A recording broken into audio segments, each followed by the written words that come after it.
ఆ ఎమ్మెల్యేల తిప్పలైతే అంతా ఇంతా కాదు. వీళ్ళ కథ అసలు ఒడుస్తలేదు. సస్పెన్స్, క్రైమ్, థ్రిల్లర్ స్టోరీ కంటే గూడా ఘోరంగా ఉంది. ఎట్లుందంటే వీళ్ళకి పోనీ ఒక విధంగా నిజం ఒప్పుకుంటే అయిపోతది గదా! ఎందుకిన్ని తిప్పట్లు? వాళ్ళు హైకోర్ట్‌లో పడే తిప్పలు చూస్తుంటే వాళ్ళని అంటే 1-1 క్వెషన్ జేసినప్పుడు అంటే వీళ్ళని బాగా డిఫెన్స్‌లో వాళ్ళకి తెలుసు. ఇవాళ స్పీకర్‌కి తెలవదా? గౌరవనీయులైన స్పీకర్‌కి తెలీదా? ఈరోజు వీళ్ళు పార్టీ మారినరో లేదో?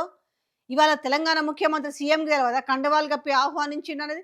ఈరోజు గింత నెక్కరేసుకొని పోరగాళ్ళని అడిగినా జెప్తారు. ఈ 10 మంది ఎమ్మెల్యేలు ఎక్కడున్నారయ్యా అంటే. ఇయాల ఏందంటే మొన్న జరిగిన పరిస్థితుల్లో దండం బెడతా మమ్మల్ని వదిలేయండి అనే పరిస్థితికొచ్చిందట. కానీ మేము మాత్రం నిజం ఒప్పుకోము. ఎందుకు? ఆ ధైర్యము, దమ్ము లేదు. చేర్చుకున్న ముఖ్యమంత్రికి లేదు, కాంగ్రెస్ పార్టీకి లేదు, పార్టీ మారిన 10 మంది ఎమ్మెల్యేలకి లేదు. ఏం జేస్తారు? పులులు అని చెప్పుకుంటారు కదా! పులులు గాదురా అయ్యా! మీరంతా పిల్లులు. పిల్లి అన్నా కాస్త నయం.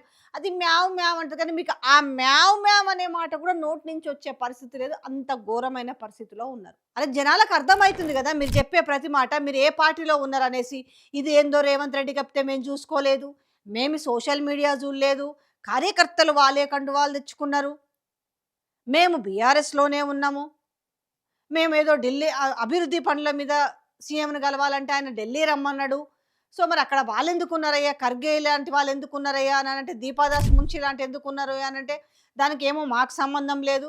ఇట్లాంటి దరిద్రమైన కల్లబొల్లి కబుర్లు చెప్పుకుంటూ కాలం గడిపారు.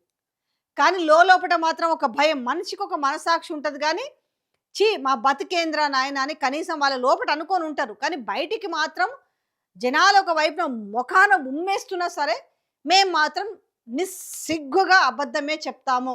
ఇంకెట్లుందంటే వాళ్ళు బయటకొచ్చి ఎట్లుందంటే, దేవుడా ఇంక మమ్మల్ని వదిలేయుర్రా నాయనా అనే కాడికొచ్చింది. దండం పెడతాం మీకు. ప్లీజ్ మమ్మల్ని వదిలేయండి అని వేడుకుంటున్న పరిస్థితట. పార్టీ మారేటప్పుడే ఒకసారి ఏముంటదిలే మనం చట్టాలదేముంది. మన చేతిలో ముఖ్యమంత్రి ఉన్నాడు గదా! మనల్ని ముఖ్యమంత్రే జాయిన్ చేసుకున్నాడు గదా! ఏమైతది? మనం ఒకవేళ కట్టు కథలు చెప్తాం. ఈరోజు అంతే గదా! సినిమా ఫక్కీలో కొన్ని సినిమాలు గుర్తుకొస్తుంటాయి. ఇట్లాంటి వీళ్ళు చెప్పిన సమాధానాలు అంటే మనమందరం ఇదే చెప్దాము. ఏకధాటి పైన ఉందాము. మనం మారలేదు. మనం బీఆర్ఎస్‌లోనే ఉన్నాం. అసలు ఈ మాట చెప్పుకోవడానికన్నా సిగ్గుండాలి గదా! అని తెలంగాణ ప్రజలంటున్నారు. నేనంటున్న మాట గాదు. పార్టీ ఇప్పుడు కాన్స్టిట్యున్సీ ప్రజలకు తెలవదా? ఇప్పుడు గూడెం మహిపాల్ రెడ్డి ఏ పార్టీలో ఉన్నాడు? అరికపూడి గాంధీ ఏ పార్టీలో ఉన్నాడు?